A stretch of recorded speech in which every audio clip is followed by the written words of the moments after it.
Hello, this is Dave, and welcome to Moonride, where we're channeling the man in the moon, getting some answers from the universe. Today, I'm going to channel on McCain. This is really something I would never ever do. I don't usually just channel a random person that has recently died. I know that McCain is not random, but while I've been meditating, and I should tell you I always meditate before I do this, it helps me to clear stuff up. He kept coming in my vision. He kept being like, come on, I gotta talk to you. So let's just see what McCain has to say. I know that I've also promised to go to some people like Martin Luther King, and I will be doing that soon. I don't want to just channel old white guys. I'm also going to channel some women that I think are really important historically. And, I'm just going to say this now. If there's a woman you would like me to channel from American history, please let me know the name of that person. I would be really game for doing what you guys want to do. I'm just thinking right now of maybe Sojourner Truth, of Harriet Tubman. I'm also thinking of Eleanor Roosevelt, who I think is a great American. I also think Dolly Madison would be a great American. But let's have you guys tell me, and we'll see where we go. Here we are with Mr. McCain. Wow, you're really ready to go, aren't you, Mr. McCain? Ha! Okay, you could tell he's got a really salty sense of humor right now. I can tell, actually, again, I might not politically agree with this guy, but I certainly wouldn't mind drinking a beer with him. He's really funny. He's just really, sarcastic and joking, and, he's one of those people that's even if they're his constituents, he could make a joke about them and just sort of say the truth. I think actually we might kind of have a similar sense of humor. Mr. McCain, is there something that you want to tell me? Oh, wow. I'm really seeing his coffin, and I'm seeing this. He's actually really, really moved by by the address that people gave for him. And especially his daughter. His love for his daughter is coming through very, very strong. And it's actually kind of moving. I'm often, when I do this work, I'm moved to tears, and this man's love for his daughter is really so strong. So, good for you, Mr. McCain.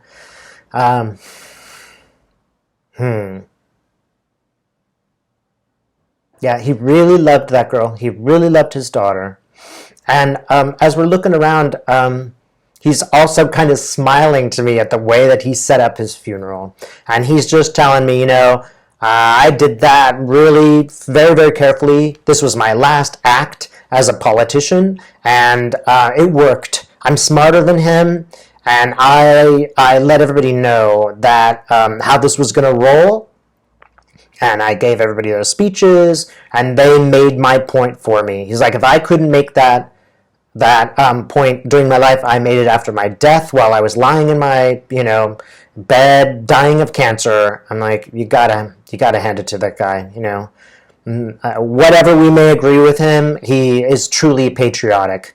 Even in his dying moments, he made plans to make sure that this country did not go haywire.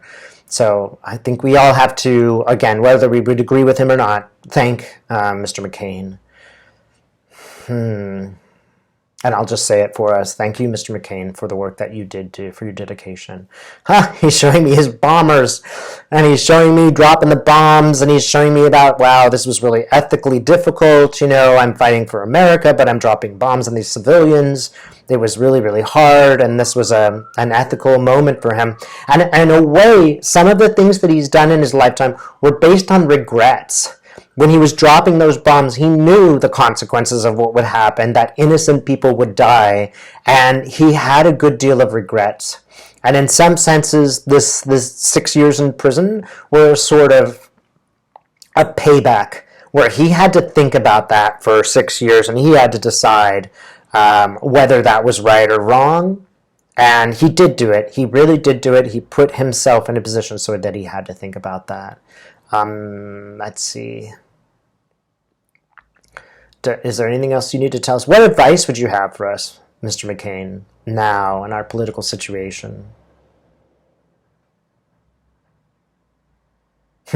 He's very serious now. He's like, be dogged, don't give up, be smart, keep working, keep watching, keep saying the truth. That's what I did.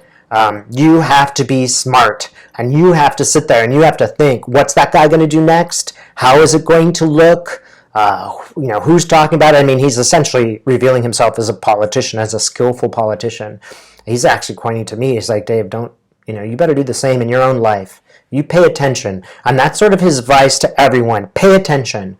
Why are people doing what they are doing? And how can you act in a political way to get the best thing that you need? Sometimes we just have to be political. That's the nature of being human. How do we approach Trump? He said that's exactly how you need to approach Trump. Be really smart, figure out what he's going to do next, set it up so that when he does that, you have something prepared.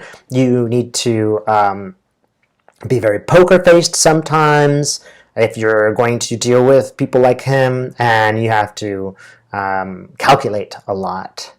What about the regular person who's not a politician? What should they do? He's like, protest, protest, protest. He says, you go and protest, and you follow the American traditions that we have set up, where people protest peacefully but forcefully. Do not let your voices go unheard. He says, I protested until my last dying breath, and if you are an American, you will do the same thing. When you see that something's wrong, you won't just talk about it and dismiss it. You go into the streets and you make your voices heard. He's saying a lot of protests, and he's like, good, and he's like, that's exactly what I expected from my people, that you would go out and you would stand up for what's right. And I'm glad that I could be somewhat of an example for you. Even when it's difficult, I stood up when it was right. Keep a sense of humor. He's saying, look, you got to keep a sense of humor. You're not going to get through this without some gallows humor, sometimes you're just going to joke about kind of uncomfortable things because it's really pressured. And, the other thing is you want to make connections when you go to that rally. You make connections with other people that are like you. There's some part of it that's actually enjoyable, and some part of it that sort of creates a community. And he's like, if you want to succeed, you have to go and you have to create a community. You can't just sit around and be an island all the time. You have to go out and meet people and work together with them. And you build from that. Look, it might seem like on Monday, all you did was go to a protest. That's one brick. Then the next day, you do something else. That's one brick. And over time, you create these fantastic pyramids of power. And he's like, that's how it works. And that's what most people don't understand. It doesn't happen overnight. It happens as you build brick by brick by brick by brick, and you eventually get someplace where you have a recognizable system. You guys are all going to have to start building again. This is just, everything in America has kind of collapsed. All our values have been thrown into question. Maybe that's not such a bad idea. Maybe it's just about time that we rebuilt our meaning again. Now he's showing me this American flag, and he says, I don't disagree with those guys kneeling. He said, that's their right. This is America, and there's certain things that I would kneel for too. And he's saying, this is America. This is what it really, really means to be in America, is just to stand up for what you believe is right and do so peacefully. Kneeling is a peaceful gesture. And you have that right. The flag has meaning for a good many people. It means different things for different people. It's not always been kind and just, It's like, think of a Native American people and how they were treated. America was not always such a just place, but there is a possibility of justice in America, or of a better system of justice. And he's just saying, look, I was a true American. I served my nation. I said the truth. I spoke it as loudly as I could. I was willing to think about my opposition, what they said, and consider the value of what they had. I was willing to work together with them, and I respected them. He says, even if I didn't agree with people, I respected their points of view, and I treated them with respect. And I treated it as, a civil society, which has to have these kind of disagreements, and has to have these, coalitions, and has to have these, complicated relationships. He's like, being American is not easy. It's not like a dictatorship. It's hard. And I believed in this enough to really dedicate my life to it. Don't think that I didn't make some awful mistakes. Personally and professionally, I made terrible mistakes. But he's like, I was very outspoken. And he's like, as far as I'm concerned, that is the epitome of America, is that you are outspoken and you say what you believe. And you do it with some effectiveness. You don't go down these little rabbit holes. You speak with effectiveness. And humor always helps. He's like, humor always helps to convince people. So, try that. It kind of loosens everybody up. When you're laughing, it's hard to disagree with someone when you're all laughing together, right? He keeps pointing at me. So, what's the message? He's like, you are an American, and he's like pointing to me directly. I suppose that could be, pointing at everybody who's listening. You are an American. You better go fight for your country. Again, in a peaceful way. We've got to reinstill this idea that America is an active participation country. It's not a passive, let's just let the government do what they want kind of country. That's not where you live. And if you want your country back, you have to demand it. You have to go and you have to argue it.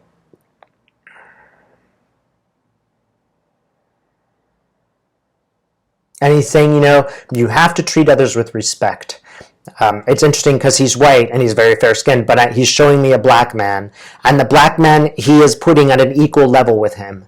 And he's saying, it's also really, really important to bring everybody up, to let everybody have equal ability to compete in our society. He says, if you don't have that, that's not American. And we have to agree that we have a fair playing field for everyone else, including the rich. We have to have a fair playing field so that others who are have some less ability, they have to be more equal. And in your daily life, you should understand this. In the daily life, you should respond when you think that things are unequal. That could be at your job. That could be in a family situation or something like that. If you feel like you're helpless and you can't act politically, well, let's just look at the people around you. How could you act more injustice in that regard? Every time you're doing that, you're being an American. Maybe you don't think that's important, but every time you're doing it, the smallest, slightest little, gee, I'm sorry that happened to you, or, yeah, you really are being treated badly because of the color of your skin, I'm so sorry. Every single time you do that, you are acting as an American and you're acting politically. And that's not unimportant. It certainly isn't unimportant to that person that you just met, or that person in the conversation you were helping. It's interesting because women kind of changed his mind about a lot of things. He's showing me women and they're crying.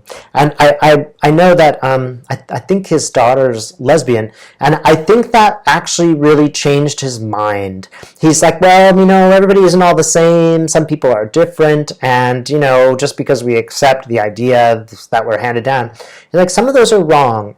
Some of them, the conservatives, were wrong about this. And they kind of that idea alone brought him closer to being a centrist. Just the fact that he had a daughter who did not conform to all of the stereotypes that he believed in before that. So understand also that it's very important to choose equal rights for women, and it's really important to understand, put yourself in the other person's shoes and walk around for a while before you get really mad and argue with them.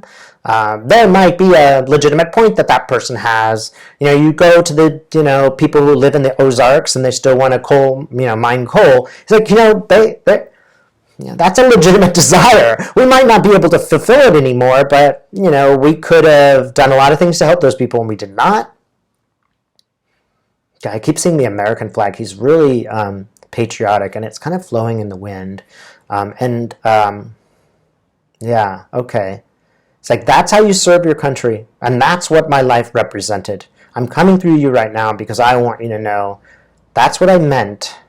That's what I aspired to my whole life, and that's what we all need to do, at least a little bit. Okay, he says that's what he wanted to communicate. So, thanks for watching.